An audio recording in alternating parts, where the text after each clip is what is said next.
There's a drug you've taken today. You didn't buy it, you didn't inject it, and you probably didn't even know you needed it. But you checked for it every few minutes. When you posted that photo, when you opened your messages, when you refreshed that feed, hoping for another tiny red heart to appear, this drug isn't chemical, it's psychological, and it's called validation. The strange truth is that most of us are addicted, not to success, not to love, not even to money, but to being seen. We crave proof that we matter, in likes, in views, in approval, in attention. And the moment it fades, we start chasing the next dose. This is the hidden addiction no one admits.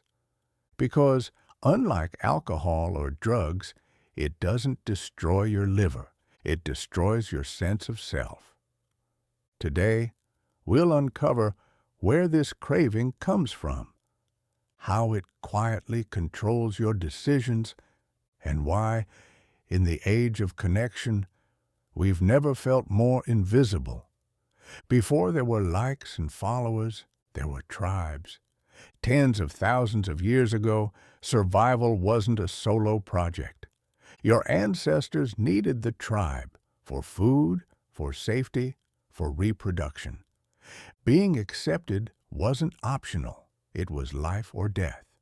Rejection meant exile. Exile meant starvation.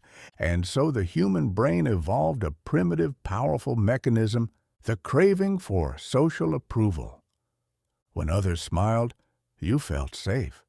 When they frowned, your brain registered pain, literally, in the same region that processes physical injury. This ancient wiring still runs your modern mind. That's why, even today, when someone ignores your message, you don't just feel slightly annoyed, you feel hurt. That's not weakness. That's evolution whispering, stay with the group or you die alone. But here's where things changed. In ancient times, validation came from a few dozen people who actually knew you. Today, you're judged by millions who don't. And the tribe has gone digital. In 2009, Facebook engineers were testing a small feature, a thumbs-up icon to express approval without words. It was called the like button. It seemed harmless, efficient even. But behind that blue symbol was a psychological revolution. Each click released a burst of dopamine, the same neurotransmitter triggered by gambling, sugar, or nicotine. Every like became a micro-reward. The brain, confused but thrilled, learned a new equation. Validation equals pleasure. Soon, every platform copied it. Hearts, stars, retweets, reactions, views. A global marketplace of validation was born. And humans, brilliant, insecure, tribal creatures, couldn't resist. By 2012, studies from the University of California showed that social media engagement stimulated the brain's reward centers in nearly identical ways to addictive substances. We weren't just sharing photos anymore. We were feeding on approval. But addiction never stays innocent. At first, it's connection. Then it's competition. Then it's comparison. Soon, the brain starts needing external proof to feel okay. Without likes, you feel ignored. Without attention, you feel unworthy. Without an audience, you feel like you don't exist. Psychologists call it validation dependency, the emotional reliance on others to define your self-worth. And it shows up everywhere. The person who can't post a photo without checking the comments. The entrepreneur who refreshes analytics more than he creates. the teenager who deletes posts if they don't reach enough likes. In every case, the brain is chasing that same ancient signal, am I still accepted by the tribe? The problem is, the digital tribe doesn't care about you. It cares about content. You've become a performer in your own life, measuring identity through engagement. And when the applause fades, so does your confidence. In 2019, former Facebook executive Chamath Palihapitiya made a confession. He said, "We have created tools that are ripping apart the social fabric of how society works." He wasn't exaggerating. The algorithms weren't built to make you happy. They were built to keep you hooked. Each scroll, each notification, each "someone liked your post" was another dopamine hit, precisely timed to keep you returning for more. In behavioral science, it's called a variable reward schedule, the same trick used in slot machines. You never know when you'll get your reward, so you keep pulling the lever. Except this time, the lever is your phone. Here's the hidden cost. When validation becomes your drug, authenticity becomes your casualty. We've entered an era where people don't just live, they perform. We curate our joy. We filter our pain. We script our authenticity. Success isn't what feels right. It's what looks right. And as the world rewards appearances, substance quietly dies. One 2022 survey found that 68% of Gen Z felt anxious when their posts didn't get enough engagement. Half admitted they'd rather appear successful online than actually be successful offline. We've mistaken visibility for value, and it's killing self-awareness. People are working jobs they hate just to afford lifestyles they can post. They're losing sleep chasing admiration from people they'll never meet. They're trading presence for presentation. And ironically, the more validation we seek, the emptier we feel. Let's go deeper. When your brain links validation to self-worth, you unconsciously start building your identity for others. You stop asking, "What do I want?" and start asking, "What will they like?"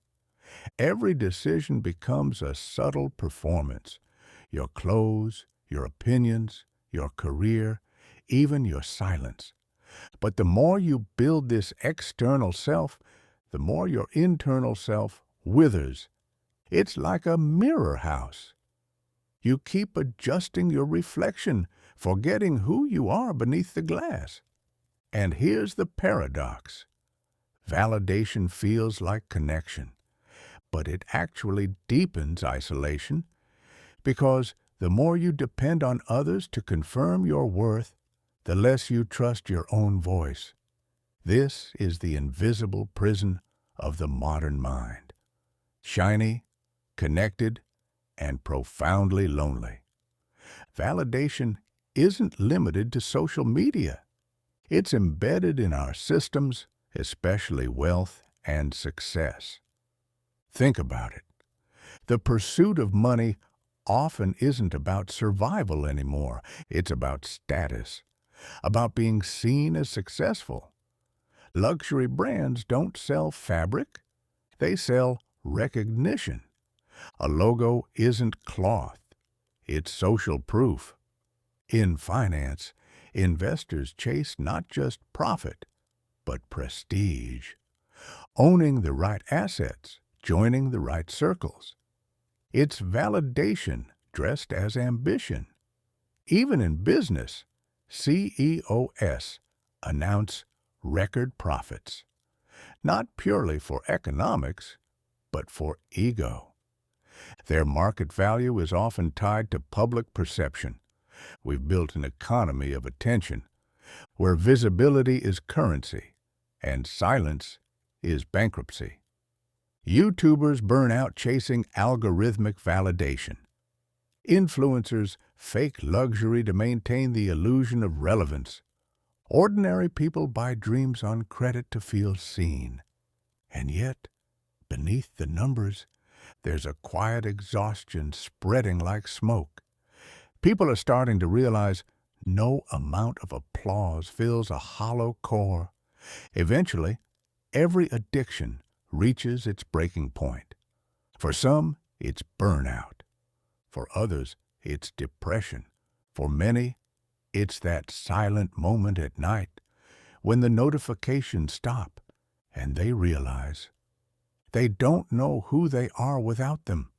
The world grows quiet, and in that silence, truth appears. You were never chasing likes. You were chasing love, not from others, but from yourself. Every "look at me" was really "please see me." Every "I'm doing fine" was really "am I enough?" And that's the great irony of validation. The more you seek it, the further you drift from the one person whose approval truly matters, your own. Breaking this addiction doesn't mean abandoning people. It means reclaiming your sense of authentic self-worth. Here's how it begins. Step 1. Learn to sit with silence. The first stage of withdrawal isn't digital, it's emotional. When you stop seeking validation, you'll feel invisible. That's not failure, that's healing. Silence forces you to face the truth you've avoided, that you've been performing for approval, not living for meaning. Step 2. Redefine success in private terms. Write down what success means if no one could see it. Would it still matter? Would it still feel fulfilling? When your goals stop depending on applause, you start living in alignment, not performance. Step 3. Give the validation you crave to others. Ironically, one of the fastest ways to heal from external need is to redirect it inward out. When you appreciate others sincerely, you shift from seeking attention to creating connection. Because connection, not validation, is what the human brain was truly designed for. The addiction to validation reveals 3 powerful truths about human nature. Lesson 1. We are wired for belonging, but starving for meaning. The more we chase approval, the less we feel understood. Belonging was never about numbers. It was about depth. Lesson 2. The self you build for the world will always need repair, but the self you build in silence becomes unshakable. Validation fades. Integrity endures. Lesson 3. True confidence isn't built when people clap for you. It's built when you keep going, even when they don't. We live in an age where attention is the new oxygen.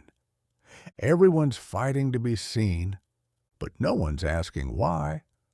What if the next evolution of human consciousness isn't about more followers, but about fewer masks?